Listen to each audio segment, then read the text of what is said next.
You are bombing the behavioral questions in your interviews. Like, you know, the ones like, tell me about a time when questions.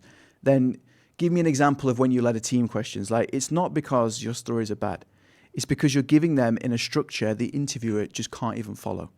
So in the next few minutes, I'm going to show you exactly the 5-part CARR framework I use with every single candidate to answer those competency questions in 90 seconds flat. And I'm going to show you the 3 specific mistakes that destroy most candidates' answers, including the one almost everybody makes the mistake of in the first 30 seconds. I'm going to walk you through a real candidate's full before and after, and then I'm going to show you the one thing at the end of every answer that quietly just tips the interviewer over from, yeah, fine, to I want this person in my team. Because here's the thing, most interviews are won or lost on those 3 or 5 behavioral questions, and that's it. The technical questions are usually pass or fail. The chit-chat does not move the needle. The actual hiring decision sits inside how you tell those 3 to 5 stories. And the average candidate uses 0 structure. What they do is they give 4 minutes of context for a 30-second story and then never land the result.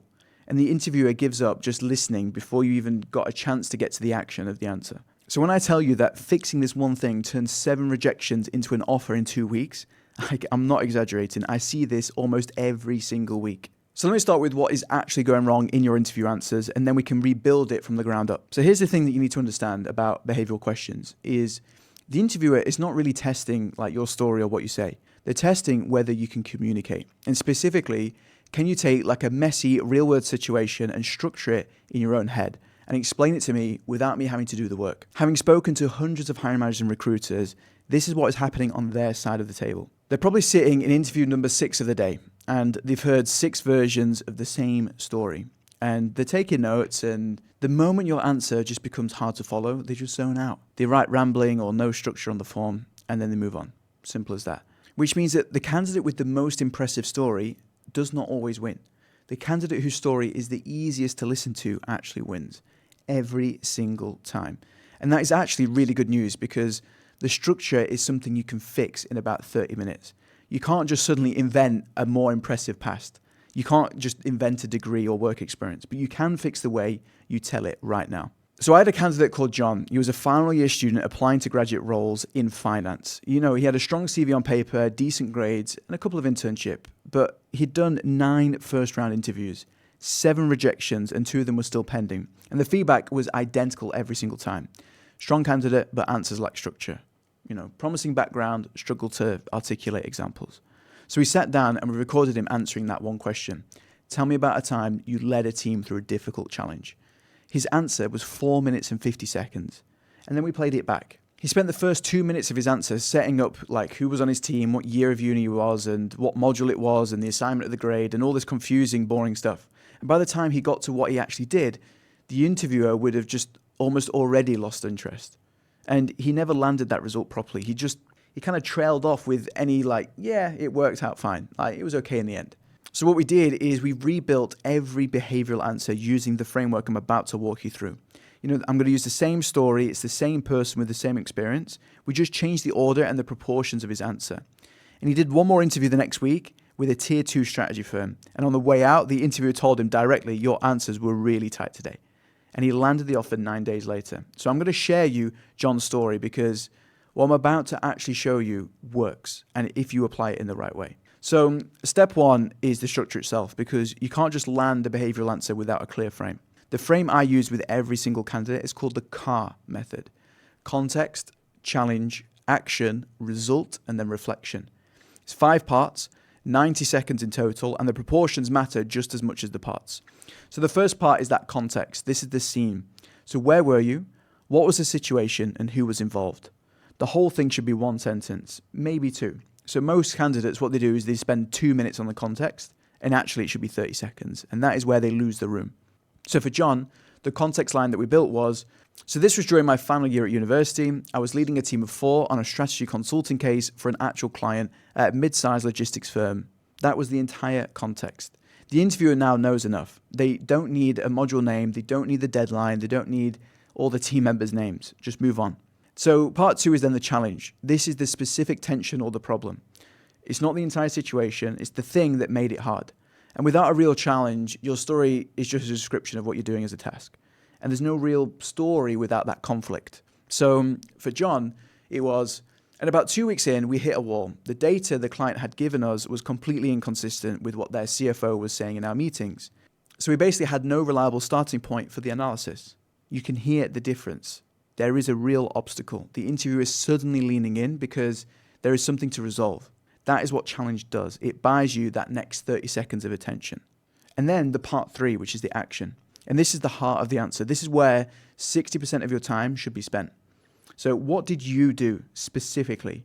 Not the whole team, not what would have happened or could have happened, what you personally, the candidate sitting in the chair, actually did moving things forward. So for John, it was, so what I did is I called the CFO directly and I asked him for 30 minutes to walk me through the numbers properly. I built a reconciliation sheet that maps the discrepancies side by side. I then redistributed the workload across 4 of us so each person owned a clean data set. And then I set up a daily 50-minute check-in to make sure we are all aligned. And you can notice what is happening there.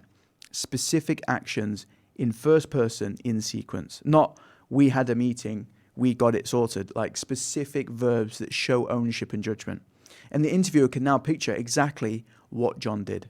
And this is where candidates fumble because they go vague here because they feel uncomfortable maybe taking the credit. Like, don't do that. Behavioral questions are literally asking you to own your contribution, and owning it is the answer. So part 4 is then the result. This has to be specific, measurable, and ideally a number. And this is where most candidates trail off. They don't.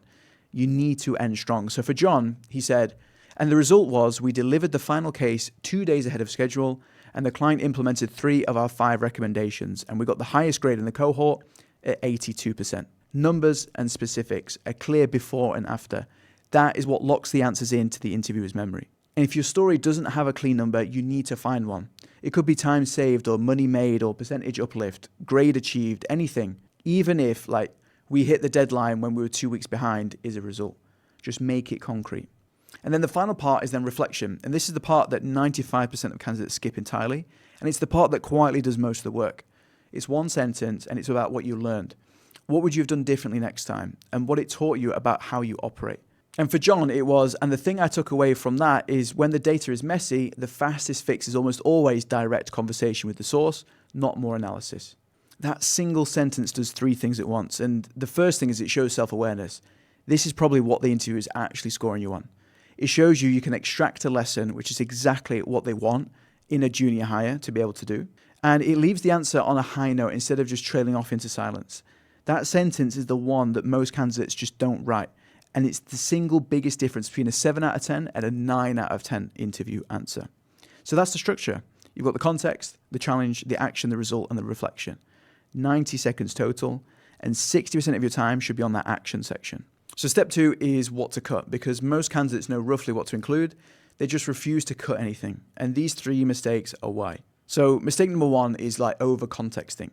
Spending about 90 seconds setting up the scene before you've even hit to the challenge, or the core part of the answer. The interview needs about 1 sentence of context. Anything more, and you're just eating into the part of the answer that actually matters. So if you find yourself saying, so just to give you a bit of background, you're over contexting. Just cut it. Then the second mistake is the we trap.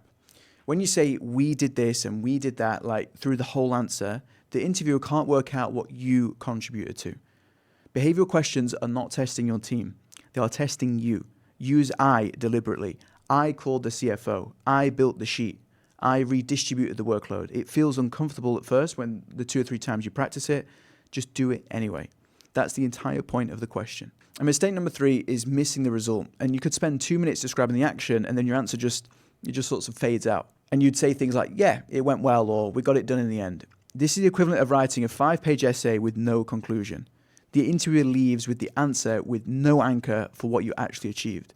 So they default to nothing. You need to end every answer with a specific, measurable result. And then step 3 is then the delivery, because even with the structure right, if you sound nervous or rushed or rehearsed, or you just lose the room. So 3 things you absolutely need to lock in. The first one is just slow down on the action. The action is the part of the interviewer is trying to score you on. So if you rush it, they can't follow it.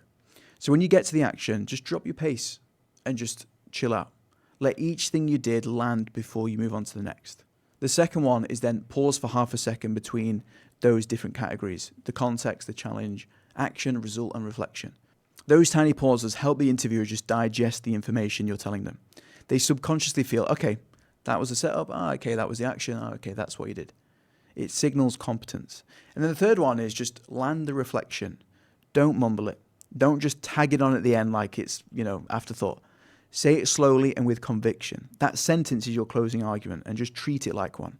And then step 4, which is the practice, because the whole framework falls apart if the first time you use it is in an actual interview. So here's the drill I get every candidate to run. So pull up the job description, write down the top 6 competencies the role wants, things like teamwork, leadership, problem solving, communication, dealing with a conflict, handling pressure, whatever it is. Pick one specific story for each, ideally from like your own work or study. Run each story through that CARR framework. Write it out the first time in full sentences, just to make sure that you've got all the proportions right. Play around with it. Then bin the script and just record yourself telling each one. Do it out loud, phone on the desk, hit the recorder, and try and time yourself for about 90 seconds and just listen back to yourself and ignore the words. Just listen for whether your answer has that shape, whether you spent too long on the context or whether the action was too short. Make sure that you landed with that clear result, whether you remembered that reflection piece or not. And just do that 5 times in a row for every single story. And by the time you've done 30 reps across 6 stories, the framework is wired in. You will not be reciting, you'll be improvising within a structure. And that is when interviews stop feeling like exams and start feeling like conversations. So look, if you're sitting on a stack of rejections, especially from interviews where the feedback is lack structure or didn't really land or you didn't hear anything back at all, it's almost certainly not your story. It's the way you're telling it. So fix that structure, fix the proportions, and land every reflection, and you'll see a completely different conversation play out. So if you want the full interview mastery system, I've built it inside the Offer Accelerator. The CARR framework with worked examples for every kind of competency question.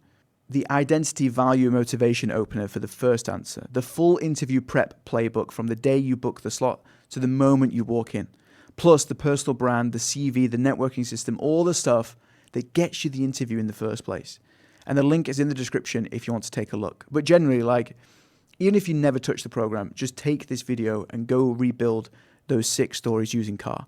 Record them, listen back, cut the context, and strengthen the action. Make sure you land that reflection, and that alone will put you ahead of pretty much everybody else who's walking into an interview that week.